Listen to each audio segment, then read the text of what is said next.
Many thanks for choosing us. My name is Aisha Ibrahim. Let's start with family of 32-year Shadrach Arlo, who has rejected a police autopsy report indicating that 8 bags of cannabis were found in the throat of the deceased. The family had accused the police of killing their relative in a struggle to effect his arrest at the West Hills Mall. The police initiated investigations into the matter and today reported that Shadrach died as a result of obstruction of his airway by a foreign body. It also indicated that the bags of cannabis was found in the throat. My colleague Joseph Akable has been speaking to sister of Shadrach, Perpetual Didier. We'll be bringing you that video shortly, but the police this morning released a statement indicating the public, updating the public on what investigations have so far revealed regarding Mr. Arlo's death. The police says he died of asphyxiation and obstruction of the airway by a foreign body. 8 bags of cannabis are also said to have been retrieved from his throat. Here's more from that statement on the screen, and it says initial investigation led to the arrest of Osei Kwame Boafo, a private security guard at the West Hills Mall, who was alleged to have used a taser on the deceased during his arrest. Now, police statement taken from witnesses at the scene of the incident, including some private security guards at the mall, and the arresting police officer revealed that the deceased had resisted arrest by the police officer who was being assisted by the private security guards.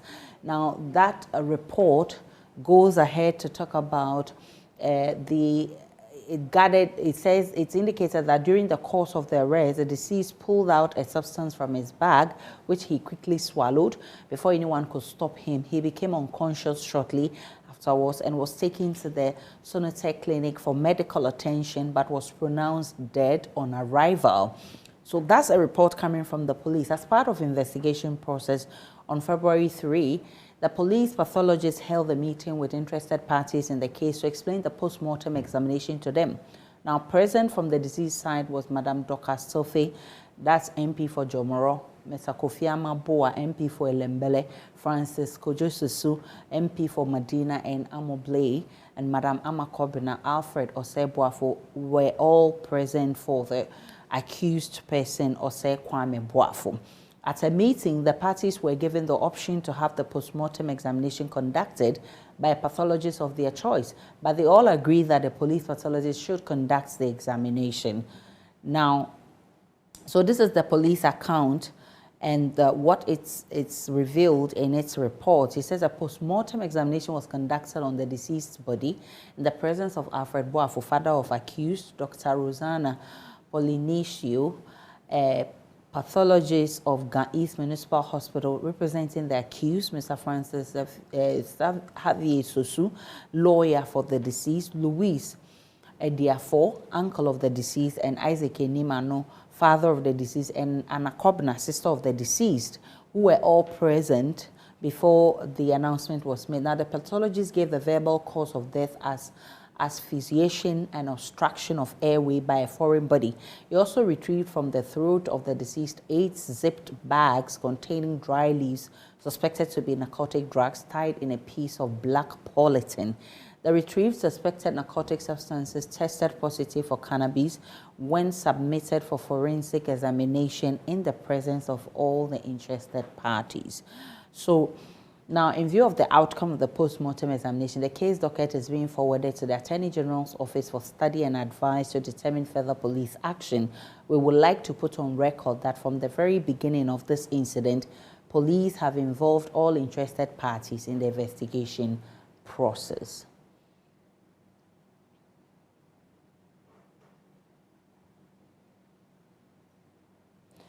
Well, family of the deceased say they suspect foul play. We'll be bringing you that interview shortly. But forensic pathologist at the Komfanochi Teaching Hospital and lecturer at the Kwame Nkrumah University of Science and Technology, Professor Osei Sampene, says the family should have had their own medical professional present during the autopsy, adding the police pathologist must make available a more detailed report outlining the process used in reaching this conclusion to the court. Whatever happened prior to the man's death, the doctor will record it. In fact, autopsies of this nature, But basically, at all autopsies, we are encouraged to take photographs, in fact, professional, so that, in fact, the photographs are to be done professionally, because there are times that some of these pictures will be taken and then be spreading all over. And which, of course, I must admit that if one dies, his privacy is also paramount. So we make sure that the pictures are not circulated anyhow. So we usually either ask family member who can be trusted to take the photograph as the autopsy is being done. Or maybe in the case of the police, they can also take photographs, whoever is interested. But of course, the pictures must be protected such that it doesn't find they don't find their way into the public domain. So I believe that, like I said, the doctor who conducted the autopsy is surely going to write full report. Okay. And then if there was any brutality, like the honorable member is claiming, there were any form of brutalities, any form of assault, all of them will be recorded. In fact, there's something called tissue reaction. After death, in fact, prior to death, whatever has happened to you will be shown. I mean, during autopsy or after death. So basically, there shouldn't be any cause to be worried as far as the honorable member is concerned.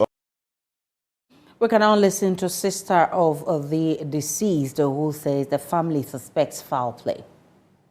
So first of all, they mentioned my name, that they have called me to integrate with me about the investigation, which is never true.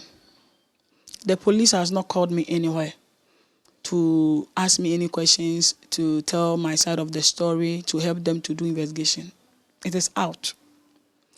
And the date they gave us was yesterday. Before yesterday, it was 14th, and they changed the date. So when we went to the morgue, together with two MPs, Jomolo and Elembele, our mother, Dorcas Afo-Tofi, and our father, Honorable Kofi Amabwa.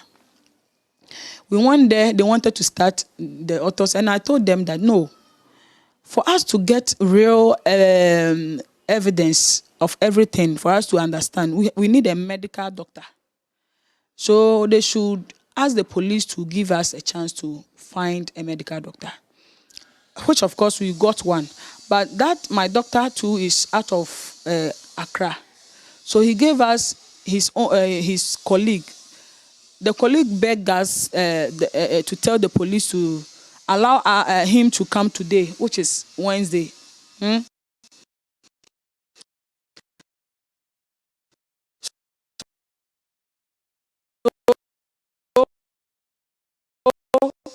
The police, instead of them to understand, because I told one of my sisters, yesterday I was not around. I took the children that was supposed to travel with my brother, which is gone. I took them to the embassy yesterday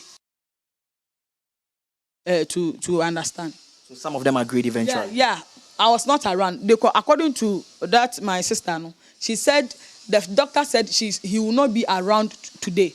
He's traveling. And I told her that he is not the only police doctor that can operate on my brother. So if he is traveling, let him go. For the sake of justice, let him go. Then they should find another doctor that will collaborate with our own doctor. What is the crime in this one? What is the rush for? So therefore, they eventually did the autopsy. So my question is, if they are saying they have done all investigations and whatever, he swallowed weed in which is wrapped in rubber, then they found 8 folded wheat inside. Maybe Sagana for say weed in Nkrumah. Weed obi to me many weed rubber in Nkrumah to me many easy sir. The time that he was swallowing it, have they given us a footage of that time he was trying swallowing the weed, and he didn't struggle. He swallowed the weed easily like that. So my stand is, because they didn't wait for our doctor to come inside the operation, I will not accept it. My family too, they are saying they will not accept whatever they brought out. Member of Parliament for the Jomoro constituency, Dorcas Tofe, is meanwhile debunking police assertion that the family agreed to allow the police pathologist to do the autopsy, describing the account as untrue. I mean, it's just too many inconsistencies in their statement. First of all, I'm looking at the statement, the one that was released yesterday on the first page, number 7. It says that at the meeting, the parties were given the option to have the post-mortem examination conducted by pathologists of their choice. Yeah. First of all, that is not true. We were not given that option. It was the families that spoke to us that they would not be comfortable to allow the pathologists from the hospital, the police department to do the full examination. So if it would be okay, they would ask that we can add their own private doctor. So we discussed it with the pathologist of the police service, and he agreed. But at nowhere, I mean, there was nothing that we had the full option to take the body to a private examiner to do the autopsy. That would have been the best. Anyway, in any case, who watches the watchman? The person that got killed and the police people are alleged that they were part of the whole process. Away from that, environmental health officers from the Accra Metropolitan Assembly are back at the Akwebulushi market today, effecting several more arrests. Exactly a week ago, nearly 40 traders in that same market were arrested for various sanitation-related offences. The dramatic incident saw traders resisting arrest from the sanitation task force, who eventually overpowered them and whisked them in pickups, including the wares, which were mostly foodstuff. The team is back at another section of the Akwebulushi market today, with a lot more traders falling victim to health inspection exercise. My colleague David Andor of myjoyonline.com is with the inspection team. He joins us live with more. David, which part of Akwebulushi is today's inspection taking place? Hello. David, you are on JoyNews today, and I want to know which part of Akwebulushi is today's inspection taking place. As you said, the action was repeated this morning, and this time the officers actually prepared heavily for the people. And when they got there, they were still doing their the old things, and they started arresting them. And the situation became so dramatic that, you see, people around were running for, let's say, their lives or something. And this time, because they were prepared, they were able to arrest 20 of them. And they took them to Accra Metropolitan Authority office. And after that dramatic scene, the environmental health officers, led by Madam Florence Kuti, took the officers to embark on their routine program to educate the traders. And during the time, they saw some traders had displayed their food stuff at an authorized places, very filthy, on filthy environment. And this actually compared them to seize their food items, and they asked them to desert the water sweep around the place, and they also took the contaminated food stuff. As I'm talking, the director herself is around. Please, Madam Florence Kuti, talk. You are on news. Hello. Yes, Madam Florence Kuti. I mean, what did you find out today when you went for your inspection, and which has led to the arrest of 20 people?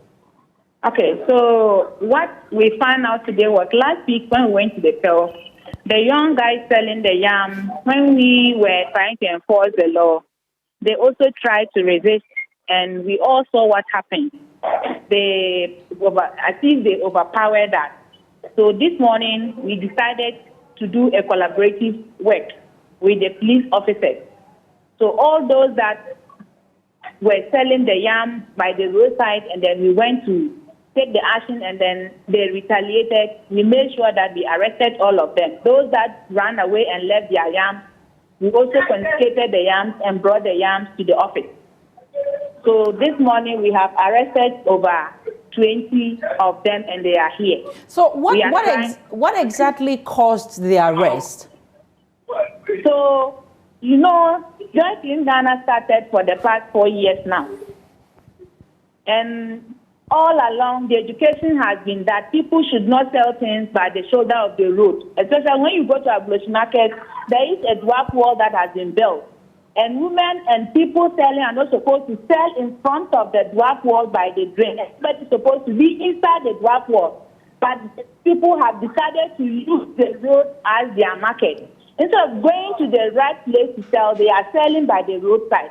And all education has been given to them and it has proved vital. That is why we are now enforcing the law vigorously to ensure that people abide by the laws. The laws are there. People will say, Ghana, there are no laws. There are laws. The laws are there, and we are enforcing the laws, and we will make sure that by the close of this year, the result that we want, we will have it in AMA. Because their health is also important. As they are selling by the roadside, when a car loses brake, it will fall, it will run off on somebody, and they will be calling the government to come in for their aid. So as preventive officers, it is our duty to prevent whatever danger that is ahead from occurring before we start to look for remedies to remedy them. I'm grateful for your time. Florence Kuchi is with the AMA, and she says that by the end of this year, they would get the results they're looking for. Let's head to the northern region, because the northern caucus of the majority group in parliament have accused the NDC of scheming to remove MPs who come from that part of the country from the minority leadership. The claims followed the removal of Haruna Idrisu and Muntaka Mubarak from the NDC front bench in the House. Addressing journalists in Parliament, the group led by MP for Sisala East, Amido Isahaku Chiana, said the NDC does not appreciate the northern regions despite the massive support they get there. We've had the news, but we think that it is not a fair statement. It is not a fair change, because you have 5 northern regions who contribute significantly to the progress of the NDC in terms of presidential vote and in terms of numbers in parliament. Out of the 57 MPs that we have from the north, 37 of them are from the NDC side. And so for you to effect changes and take out the northern representatives on the minority side, we think that it is unfortunate, it is unfair, and it's unacceptable. By ensuring that there is fair representation, and the 5 northern regions at least should have been represented, the Zongo communities in Ghana, which contribute significantly to the votes of the NDC, should have been represented. Unfortunately, these changes took away Haruna Idrisu, who was a minority leader from the north. It took off Mutaka, who is a Zongo man, and so Zongo representation and northern representation has been taken out of the NDC leadership, which is a complete disrespect for northern part of Ghana and for the Zongo community.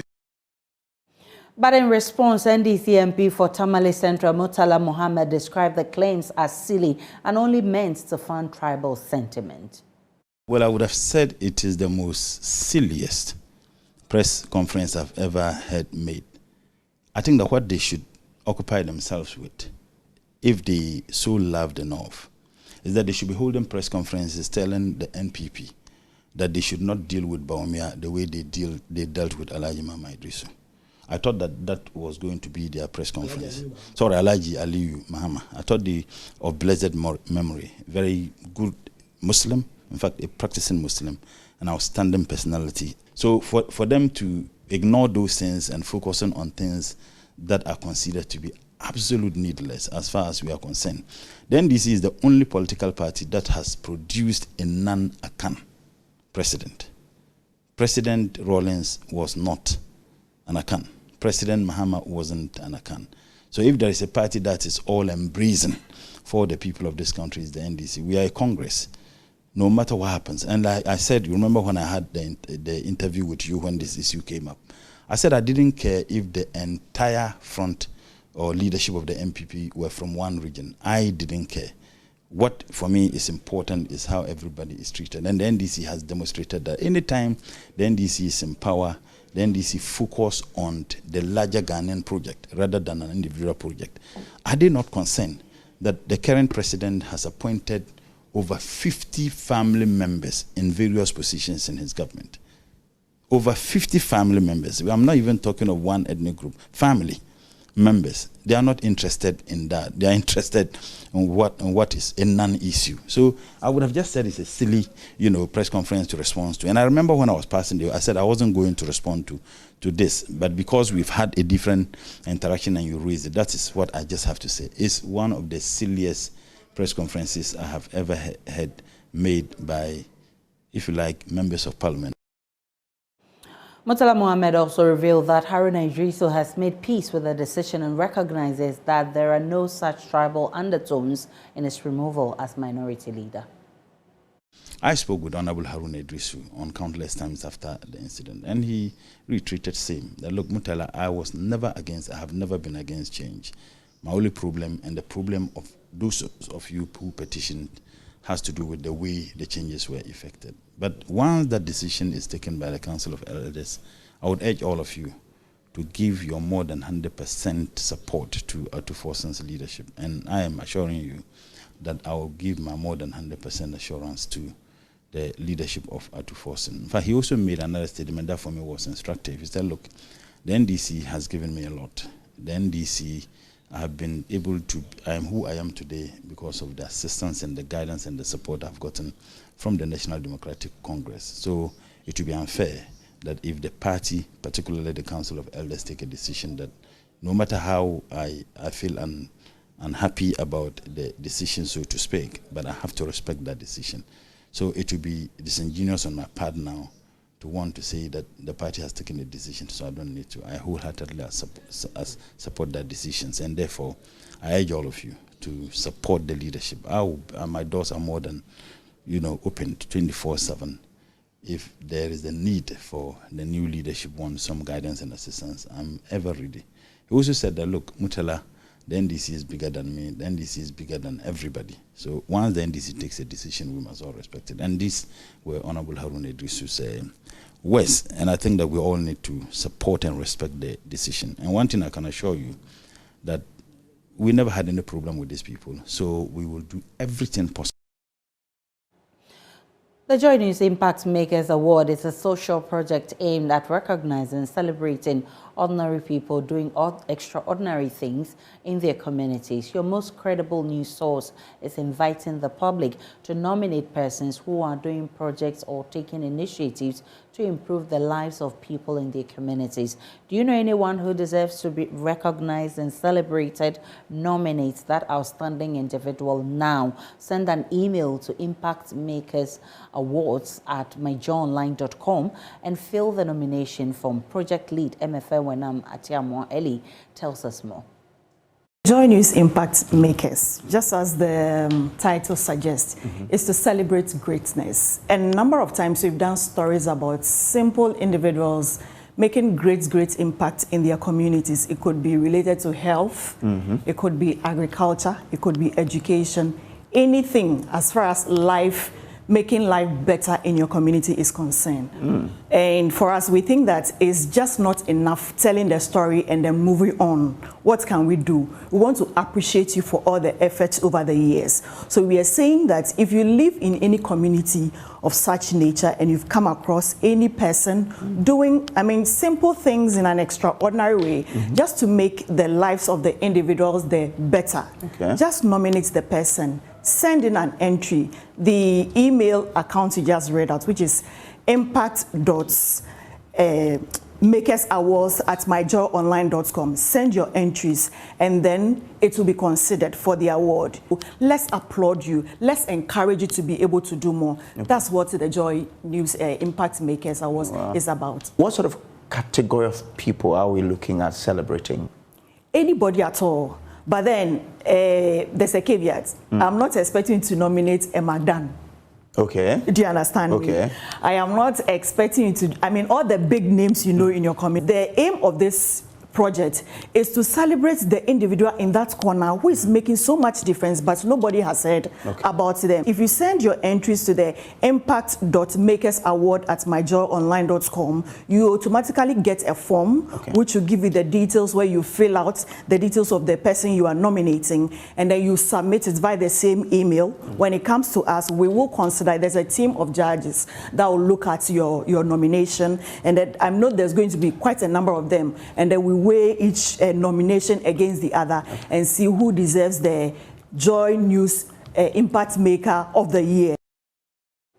So join us, let's celebrate ordinary people doing extraordinary things. Now, some motorists who ply the Accra-Tema motorway are calling on government to remove the dilapidated and abandoned toll booth stalls that sit in the middle of the road. At least 2 of these stalls have been run down by vehicles in 2022 alone, resulting in several casualties. Meanwhile, our checks show that some homeless persons have found shelter in the booths. Michael Ashale has more in our latest episode on the motorway dubbed the Deadly Highway. On August 30, 2022, a manned diesel truck from Tema crashed into one of the toll booths while heading towards Accra.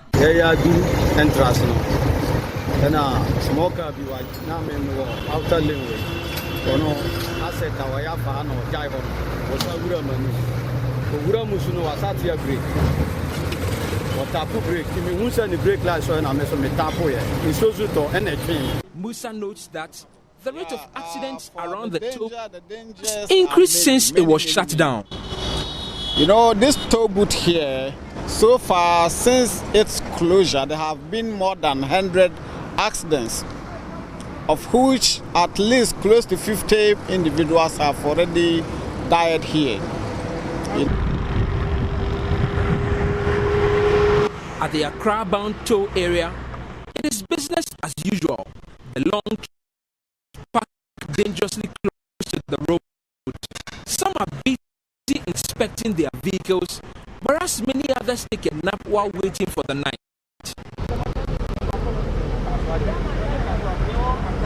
The booths have been left to wear. Wires hang down dangerously. Some key installations have either been removed or burgled. With no lights, the booth is dark at night.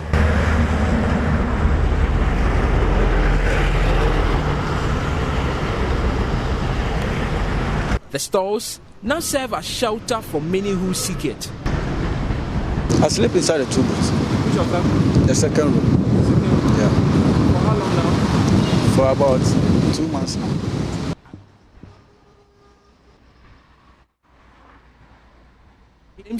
Who bought the booth? I'm a lawyer for now, but immediately I'm working, so I'm just jeopardizing myself for now. I'm living outside in ecstasy examination.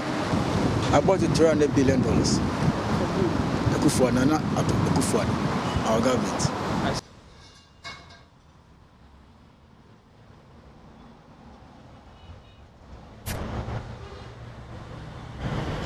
As an express motorway, then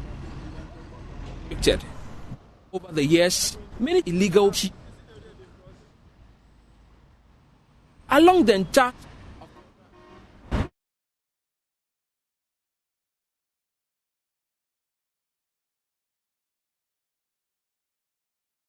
We apologize for that bad sound. We'll try and bring you more of that in our subsequent bulletins. But on our Survivor series today, related to the economy and life is hard as it is in these challenging times. But amid the harsh realities, persons with physical disabilities have to do extra to survive. In this latest Living Standard series, I will tell you how a physically disabled couple, Mutala and his wife, are working hard to fend for their 2 children. Amesi Nyamiche Thompson has more. Mutala is busy at his workshop trying to finish a shoe order for a customer. In this hard economy, every peso counts. These days, he receives few orders, so he works hard to satisfy all his loyal customers to keep them coming. From about 20 orders a day, he barely gets 5 these days. Because I want the best of them. If I don't do, who will do it? Nobody. Until the economic will be stable. So if the economic has been stable, that is where I have to go back to where I am yesterday. Ours here, it come in not regularly, once in a while. Like as we are here, somebody pays a visit, or he or she has been invited to a program. He doesn't have any nice, easy way to wear. Just pass by, telling, do you have this size? Or I don't have it. Or can you do it for me by close of the day? Then I have to squeeze and do it. Murtala is no stranger to difficulties. The father of two suffered polio as an infant and lost the use of his legs. Navigating the current economic challenges as a person with physical disability has pushed his struggles a notch higher. Murtala does not board trotros because the majority of public buses are not disability friendly. Also, trotro drivers are not patient, and so they deny him access. So he rides inexpensive chartered taxis. The way I am right now, I can't take a trotro. Because the moment I drop it, I just signal to a trotro driver who tell me that the boot is not good. Simply because he doesn't have a place to keep my wheelchair. So by so doing, it won't pick me. So I have to go in for another option of taking a taxi. And of late, you see the condition that we are in. Take a taxi is hell. How is your movement? It's so severe that without a taxi, I can't move. So you have to always hire a taxi? Yeah, I have to take a taxi or a boat or something of that sort. So and that means how much do you spend on transportation a week? You know, let's take for instance from transporting from in and out 80 cedi for a weekend.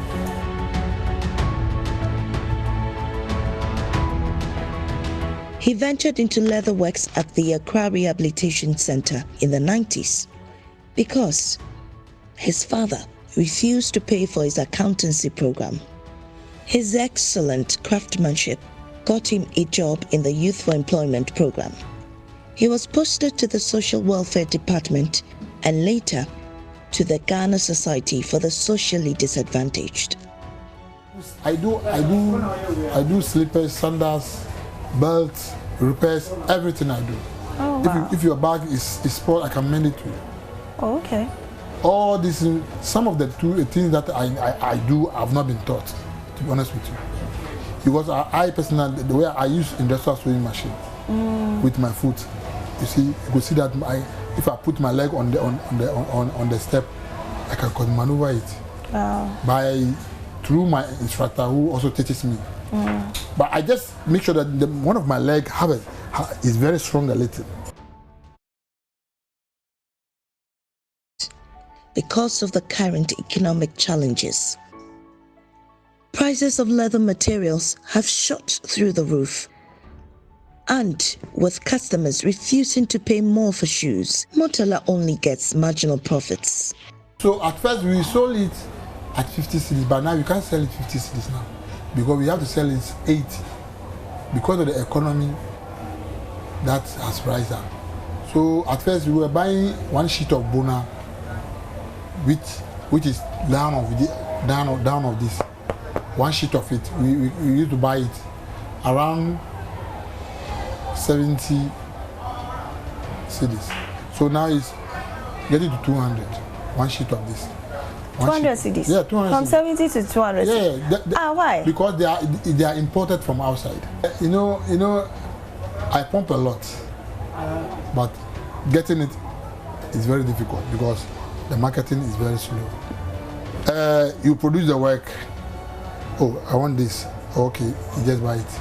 Maybe nobody will come in the following 2 days before somebody will also come. The materials that we used to buy with a lower price has increased astronomically. Seriously. So if you went and buy this material today, by the end of today, the price will increase. So imagine what you did already and what you're about to do. How are you going to sell it? Because if you are not okay, can you go and buy slippers? We're still live on JoyNews today. We'll take a break. When we return, we'll bring you the very latest coming from the world of business.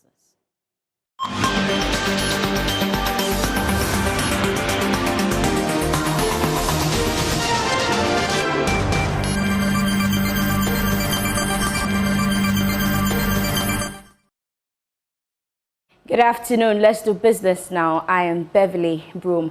The export of cocoa will rake in $4.1 billion in 2025. That's according to Minister for Information, Kojo Nkrumah. According to him, revenue from cocoa production has been an upward trajectory since 2019, hence the optimism that the industry would grow some more. At the launch of the 2023 National Cocoa Week, Mr. Nkrumah further indicated that revenue gained from the cocoa sector plays a critical role in the economy by stabilizing the city. The National Chocolate Day celebration was instituted in 2005 to coincide with Valentine's Day, which falls on 14th February every year, to boost the domestic consumption of Ghana chocolate and other cocoa-based products, promote domestic tourism, and give a healthy orientation to the celebration of Valentine's Day. Chocolate Day celebration was extended into a full week celebration dubbed Chocolate Week in 2022. Speaking at this year's launch of the National Chocolate Week, the Minister for Information, Kojo Nkrumah, expressed optimism about cocoa raking in more revenue through this project. On the average, we are producing about 700 metric tons of cocoa per year since 2012. And it's estimated that the contribution of cocoa to Ghana's GDP will rise to about $4.1 billion by 2025.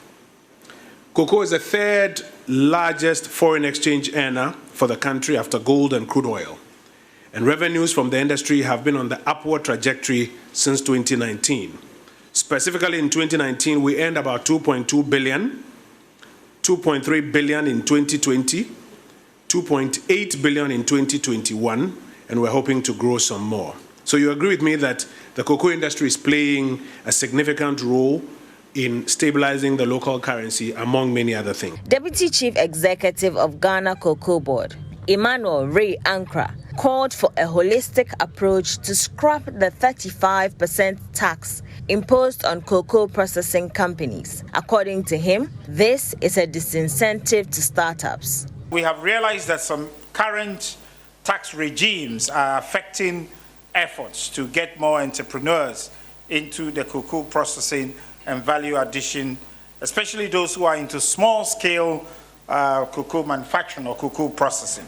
And so in order to overcome this challenge, we have initiated discussions at Ghana Cocoa Board with relevant state agencies to review and have a look at a holistic approach to the tax regime insofar as it affects artisanal chocolate manufacturers or processors, with a view of either reducing the taxes, the impact or the burden of tax as a way of cushioning them to increase more production and make them more competitive.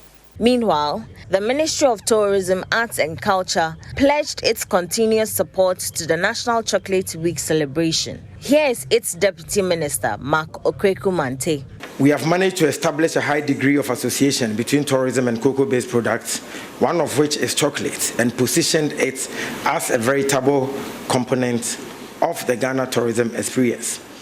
The socio-economic benefits of increased local consumption of chocolate are many, and the Ministry of Tourism will continue to actively support the National Chocolate Week celebration. This year's National Chocolate Week celebration is themed Eat Cocoa, Stay Healthy, and Grow Ghana. The University of Ghana Business School says its innovation and incubation hub will facilitate and streamline technological innovation process in creating small businesses. According to the Dean of the school, Professor Justice Bawale, this will foster entrepreneurship and small business development during critical startup phases. He spoke to Joy Business at the launch of the UGBS Innovation and Incubation Hub. The Innovation and Incubation Hub, according to Professor Bawale, is to help young graduates acquire soft skills and help reduce unemployment in Ghana. Its role is to develop new growth opportunities for the incubator's parent company by enabling the development of small teams capable of operating in a more flexible and unbureaucratic environment, which will increase the pace of their action. The situation out there is so unfriendly. So if you hope that you are going to finish school and walk into a business waiting for you as a job, you probably will be dreaming rather dry. And so young people must immediately begin thinking about what they can do for themselves. The terrain is quite rough. And so when you urge young people to go out and do something for themselves, often it is so inundating. And they move out, people want to do something and they fail. A lot of businesses are established and in a year or two, they are folded up. And one of the key reasons is that people are not told exactly what it is like to run a business, especially within the African context. That's all for business. I'm Beverly Broom. Next is sports.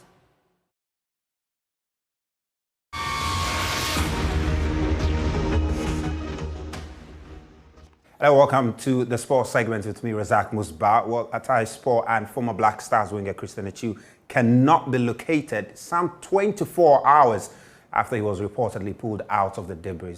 The winger initially went missing 26 hours after the first earthquake hit Turkey, till Turkish media confirmed his rescue. However, speaking to Joy Sports, Ghana's ambassador to Turkey, Francisca Asheti Oduntin, revealed that the outfit is unsure about the 31-year-old's whereabouts a day after his rescue. We'll bring you the voice of the ambassador, but well, news coming in is according to Ataya Sport team Dr. Gobert Kavechi, Ghana International Christian Achu is yet to be seen following the devastating earthquake in Turkey earlier this week. And Kavechi, who is the team doctor for the club that Achu plays for, said this to Turkish newspaper Hariyet, and you can see the quotes on the screen. And he says that the news that he was taken to Dotiol Hospital, we especially went and looked, but he was not there. At the moment, we accept that the sporting director Savut Tana and Christian Achu were not found on Monday night, unfortunately. And well, that's the team doctor for the team for the club that Achu plays for, indicating that the person that was supposedly found on Monday night is unlikely to have been Achu, and that was a case of mistaken identity over there. But let's hear from Ghana's ambassador to Turkey now. Well, we'll bring you that sound pretty shortly, but away from that, it's LeBron James who has become the all-time leading scorer in the NBA, and here is how he did that.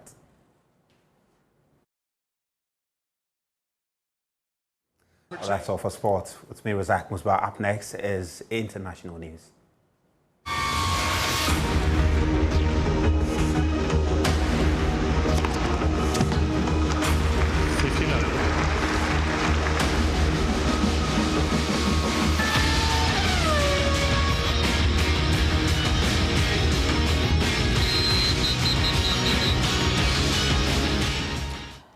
The National Folklore Board of Ghana says it intends to enhance tourism in the country to help attract foreign investment to boost the economy.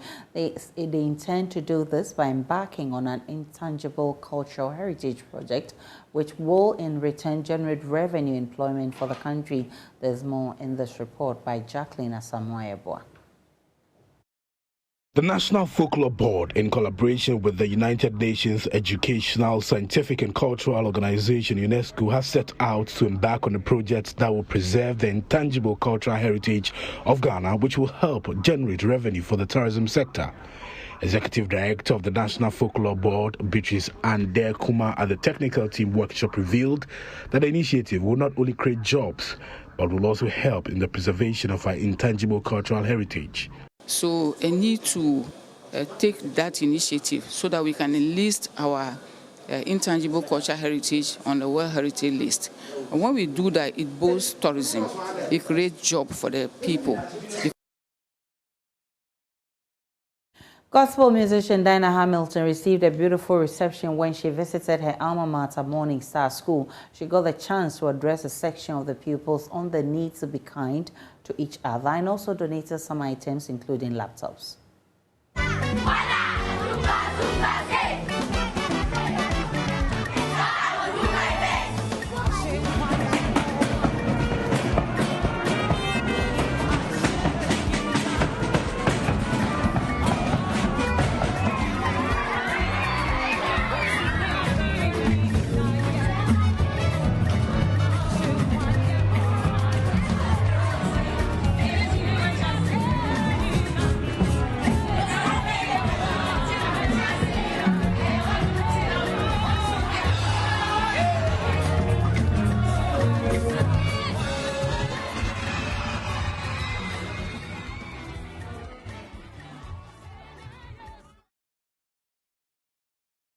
And that's how we wrap up Showbiz. That's how we wrap up the bulletin this afternoon. My name is Aisha Ibrahim. More news, log on to myjoyonline.com. You get updates of all the developing stories. Do enjoy the rest of our programs.